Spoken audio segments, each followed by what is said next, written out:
ओम नमः सिद्धेभ्यः। ओम नमः सिद्धेभ्यः। अहिंसा परमो धर्म की। आचार्य गुरुवर श्री कुंद भगवान की। आचार्य गुरुवर श्री ज्ञान सागर मुनि महाराज की।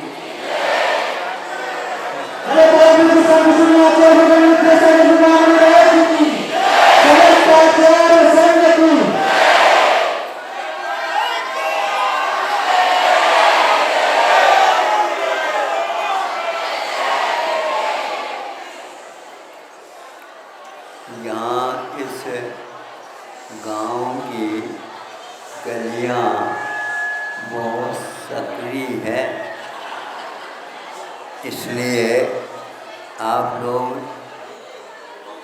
महाराजों के लिए आने जाने के पेशा से स्थान छोड़ करके ही और अपने आप को व्यवस्थित करके ही चले, नहीं तो एक हाथ में एक हाथ पकड़ करके चलने लग जाओगे, यहाँ पर चक्का जाम हो जाएगा।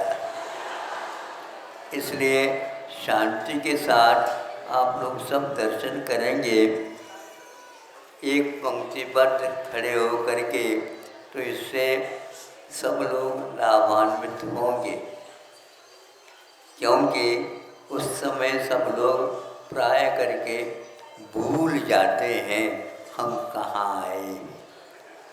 उनको और कुछ नहीं दिखता, एक ही दिखता है। क्या दिखता पता है? तो ऐसी स्थिति में क्या करेंगे बताओ? सभी छोटे बच्चे रहते हैं, महिलाएं रहती हैं, वृद्ध भी रहते हैं। वो यदि मान लो थोड़े बहुत धक्का लग गया, गिर जाएंगे तो हड्डी टूट गई तो आपको ही लगेगा, उसका क्या मिलेगा? हाँ, इसलिए अज्ञान से बचना चाहिए, भावुकता में नहीं आना चाहिए, उतावली नहीं करना चाहिए।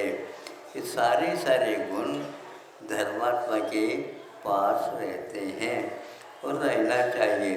आजकल की शिक्षा में ये कुछ पढ़ाते नहीं, बताते नहीं, इसलिए आप लोग भी क्या करेंगे, इसलिए हमें कहना पड़ता है।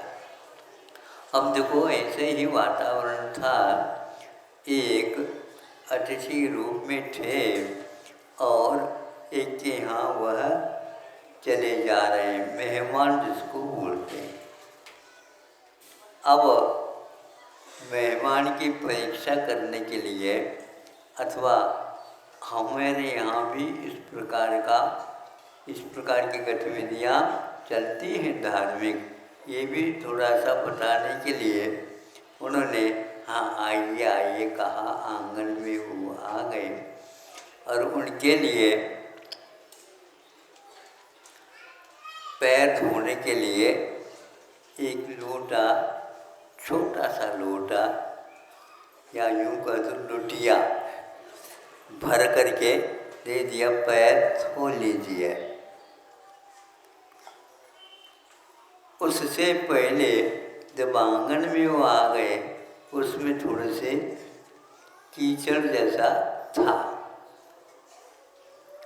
उससे उनके पैरों में वह कीचड़ चिपक गए। अब वह उसी जो लुटिया से उनके पैर भी धोना और वो कीचड़ को भी साफ करना।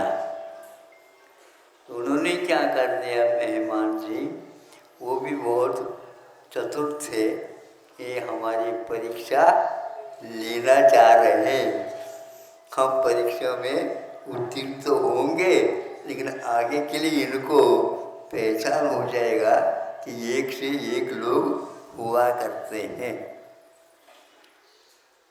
अब उन्होंने जो मिट्टी भी थे, उस मिट्टी के द्वारा उस सारे कीचड़ को साफ कर लिया। हाथ में भी कियो कोई कीचड़ नहीं आया और कीचड़ पूरा साफ हो गया। 2-3 बार ऐसे करने से बिल्कुल पैर साफ हो गए। अब थोड़े से उन्होंने पैर धो लिए, सब बढ़िया काम हो गया। और कहा ये लुटिया में पानी अभी है, इसको जोखिम के साथ रख देना। ये तो दद्दा हमारे से भी आगे थे। हम सोचते थे हम कक्का बनेंगे, लेकिन ये तो दद्दा बन कर के आ गए। पहले के लोग इस प्रकार धार्मिक वातावरण में भी अपने आप को सुरक्षित रखते हुए दूसरे के लिए भी वह पाठ दे सकता है। हमारे यहाँ चूँकि जल को जल मानते हुए भी एक प्रकार से जल में भी जीव होते हैं। आज का विज्ञान भी इस ओर धीरे धीरे पास आ रहा है। पहले वनस्पति में जीव विज्ञान नहीं मानते थे। जब वो कलकत्ता के वसु जगदीश तो उन्होंने इसके बारे में शोध किया। इन लोगों का आधुनिक शोध है, लेकिन फिर भी उसमें जीवत्व है क्या नहीं, इसका परिज्ञान उनको कराया गया। तो उसी प्रकार जल में भी जीव होते हैं। इसको हम जैनियों के यहाँ ये पहले से ही रखा गया, बता दिया गया। क्या बता दिया गया है कि पानी छान करके ही उपयोग में लाना चाहिए। यह इसके लिए एकमात्र पहचान है कि शोध अपने छान करके पानी के अंदर रहने वाले जो सूक्ष्म जीव हैं उनको भी पुनः उसी जल में स्थानांतरित करने से क्या होता है, जीव दया का पूर्ण पालन होता है। यह आज धीरे धीरे विज्ञान भी स्वीकार कर रहा है। उसमें जब तक प्राणवायु का अस्तित्व बना रहता है तब तक उसमें एक प्रकार से जो रंग है वह अलग रहता है। जब वह प्राणवायु उसमें से कम हो जाती है अथवा तपाने के द्वारा वो पूर्ण हो जाती है तो उस समय उसका रंग अलग होता है। इसलिए कहा गया है कि वह एक 2 बार यदि मान लो आप तपाते हैं, कई लोग कहते हैं महाराज तो ठंडा हो गया, पूर्ण रूप में आ गया, अब उसको क्या करेंगे हम, तो उसको पुनः मान लो करते हैं। पुनः करने के उपरांत वह जल एक प्रकार से और दुपको हो जाता है। और दुपको होने से एक प्रकार से शरीर के स्वास्थ्य के लिए वह हानिकारक होता है। तो इसलिए बासा पानी का उपयोग नहीं करते और 2 बार उसको पकाने से उसका महत्व कम हो जाता है। जैसे एक बार घी को आपने कोई तलने की योग्य चीज़ है तल लिया, भुजिया पूड़ी वगैरह निकाल लिया, फिर भी घी बच गया तो वह सास क्या कहती है घर में, बेटा थोड़ा सा लिया करो घी, समझे? हाँ, अभी भी इसको 10 दिन और ले जाना है। ये मैं कह रहा था कि उसके बाद दोबारा जब पूड़ी निकलेगी, भुजिया बनाएंगे, उसके स्वाद को और पहले के स्वाद को, क्यों, पहले खेत में बैठ जाओ, दूसरे खेत में बैठोगे तो वो पूड़ियों का आनंद नहीं आएगा। तो ये क्या कह रहा है, ये कह रहा है कि छानने की अपेक्षा से तो उसका जीवन तो बना रहता है, किंतु एक बार उसको गर्म कर दिया, बार बार गर्म करने से वो गड़बड़ होता है। अब देखो सुबह की रोटी को शाम को आप ठंडी हो गई, अब क्या करें, बघार को, बघार समझते हो? हाँ, फाणगी हंसले अंतर कर्नाटक में फाणगी हंसले कणका कणका फोडणी म्हणतात त्याला.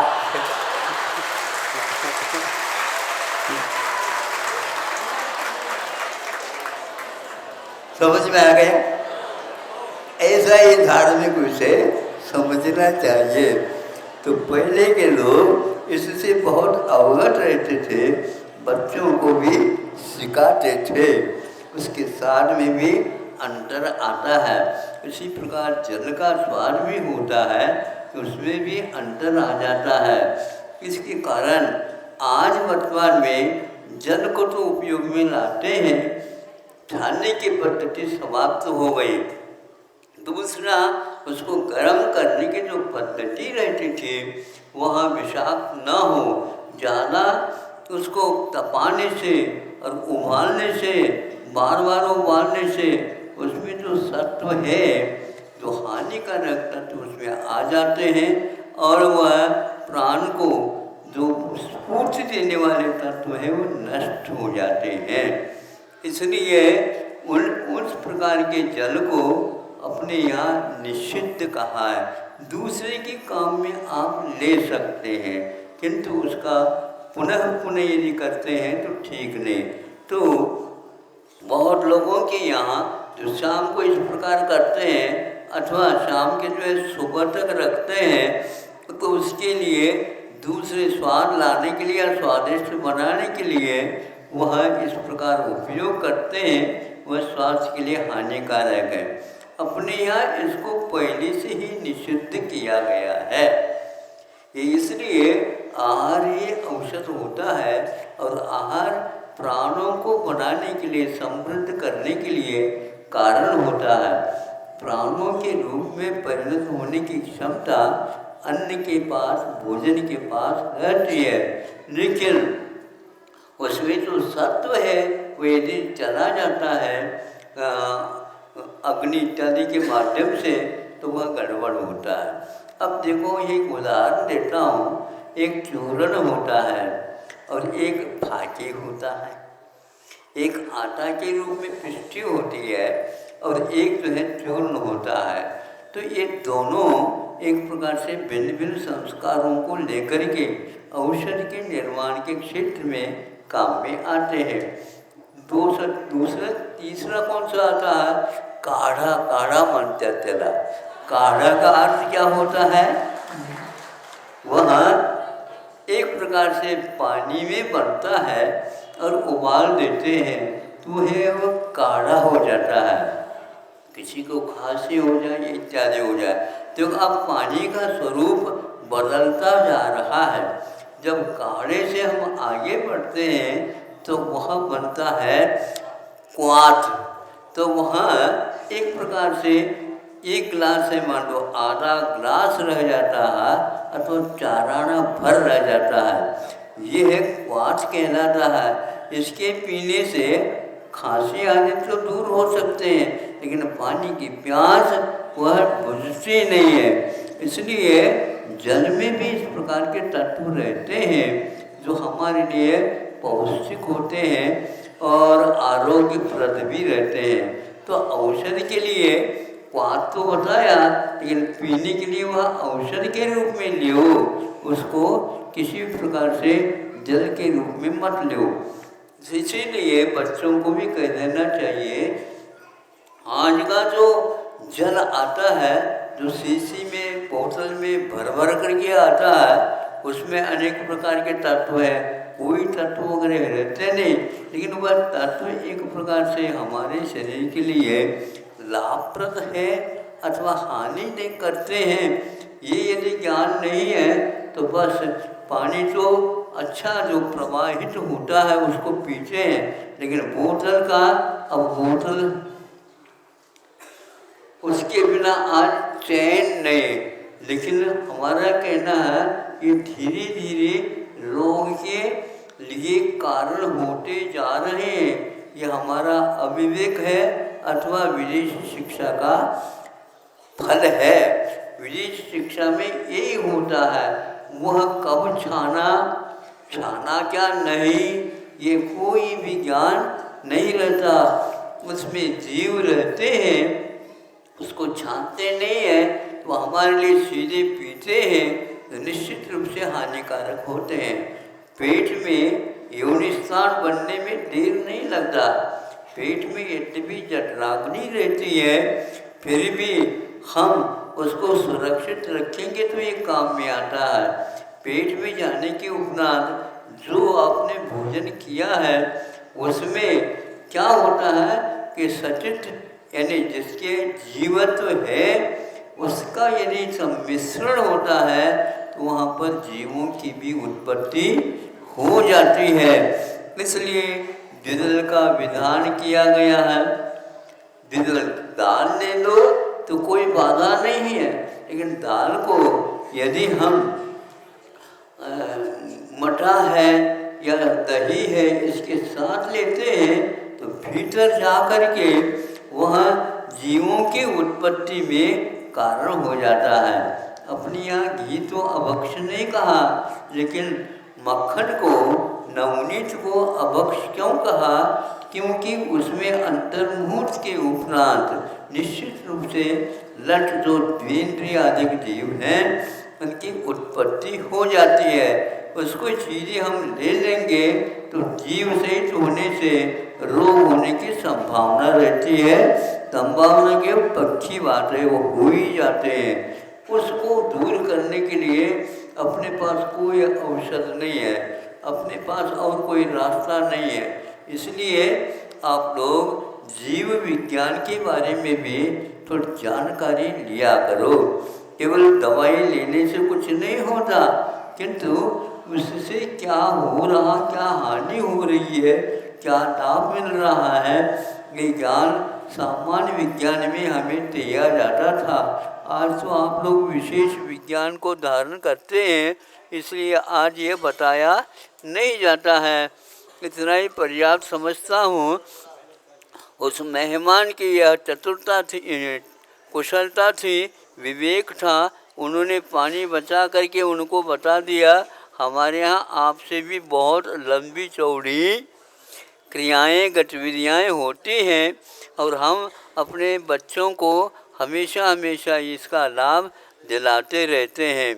वह प्रद्युम्न चरित्र में हमने सुना था या पढ़ा था, बहुत दिन की पहले की बात है, किंतु आप लोग उसको आज पढ़ते ही नहीं है।